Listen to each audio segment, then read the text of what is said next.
வணக்கம். இது crime time. நான் நந்தா. ஆழ்கடத்தல் வழக்கில் கைது செய்யப்பட்ட ஏடிஜிபி ஜெயராமனை சஸ்பெண்ட் செய்து உள்துறை செயலாளர் அதிரடி உத்தரவிட்டிருக்கிறார். இந்த வழக்கில் காவல் நிலையத்தில் ஆஜரான புரட்சி பாரதம் கட்சியின் தலைவர் ஜெகன்மூர்த்தி மீது 3 பிரிவுகளின் கீழ் வழக்கு பதிவு செய்யப்பட்டிருக்கிறது. வழக்கில் அடுத்த கட்ட நகர்வு என்ன?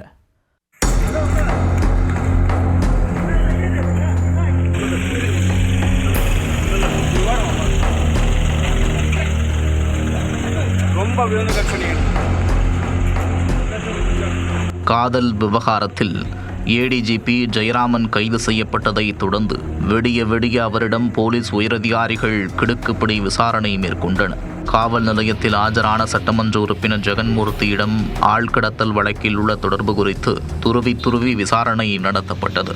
காவல் நிலையத்தில் நடந்தது என்ன? காதல் விவகாரத்தில் இளைஞரின் சகோதரனை கடத்திய வழக்கில் ஏடிஜிபி ஜெயராமனை கைது செய்ய சென்னை உயர்நீதிமன்றம் அதிரடி உத்தரவிட்டது. இதனையடுத்து சென்னை உயர்நீதிமன்ற வளாகத்தில் வைத்து திங்கட்கிழமை கைது செய்யப்பட்டார். தொடர்ந்து திருவாலங்காடு காவல் நிலையத்திற்கு அவர் அழைத்து செல்லப்பட்டார்.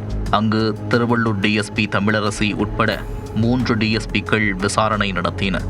இதனையடுத்து திருத்தணியில் உள்ள துணை காவல் கண்காணிப்பாளர் அலுவலகத்திற்கு ஜெயராமன் அழைத்து செல்லப்பட்டார். இரவில் அங்கு வந்த வடக்கு மண்டல ஐஜி அஸ்ராக்கார், திருவள்ளூர் எஸ்பி ஸ்ரீனிவாச பெருமாள் உள்ளிட்டோர் ஆழ்கடத்தல் வழக்கில் உள்ள தொடர்பு குறித்து துருவி விசாரணை மேற்கொண்டனர். விடிய 10 மணி நேரத்திற்கும் மேலாக விசாரணை நடத்தப்பட்டது. இந்நிலையில் ஆழ்கடத்தல் வழக்கில் கைதான ஜெயராமனை சஸ்பெண்ட் செய்ய பரிந்துரை செய்யப்பட்டது. அதன் அடிப்படையில் அவரை பணியிடை நீக்கம் செய்து உள்துறை செயலாளர் அதிரடி உத்தரவு பிறப்பித்துள்ளார். இதனிடையே திருவலங்காடு காவல் நிலையத்தில் புரட்சி பாரதம் கட்சியின் தலைவர் ஜெகன்மூர்த்தி விசாரணைக்காக ஆஜராகினார். நீதிபதி உத்தரவின்படி ஆதரவாளர்களின்றி தனியாக காரில் வந்தார். அவரிடம் காவல் நிலையத்தில் வைத்து 2 மணி நேரத்திற்கும் மேலாக டிஎஸ்பி தமிழரசி விசாரணை மேற்கொண்டார். அப்போது சிறுவன் கடத்தல் வழக்கில் இவருக்கு உள்ள தொடர்பு மற்றும் ஏடிஜிபி ஜெயராமன் உடனான தொடர்புகள் குறித்தும் விசாரணை நடத்தப்பட்டுள்ளது. ஏற்கனவே கைது செய்யப்பட்ட புரட்சி பாரதம் கட்சியின் வழக்கறிஞர் சரத் மற்றும் விருப்ப ஓய்வு பெற்ற காவலர் மகேஸ்வரி உடனான தொடர்புகள் குறித்தும் கேள்வி கேட்கப்பட்டுள்ளன. இதனையடுத்து ஜெகன்மூர்த்தி மீது ஆழ்கடத்தல், மிரட்டல், அத்துமீறல் ஆகிய 3 பிரிவுகளின் கீழ் வழக்கு பதிவு செய்யப்பட்டது.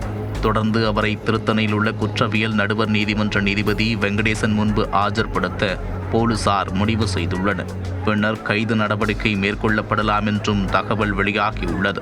இதற்கிடையில் ஆழ்கடத்தல் வழக்கில் கைது செய்ய உயர்நீதிமன்றம் உத்தரவிட்டதை எதிர்த்து ஏடிஜிபி ஜெயராமன் தரப்பில் உச்சநீதிமன்றத்தில் மேல்முறையீடு செய்யப்பட்டுள்ளது. இது தொடர்பான வழக்கு புதன்கிழமை விசாரணைக்கு எடுத்துக்கொள்வதாக உச்சநீதிமன்றம் தெரிவித்துள்ளது.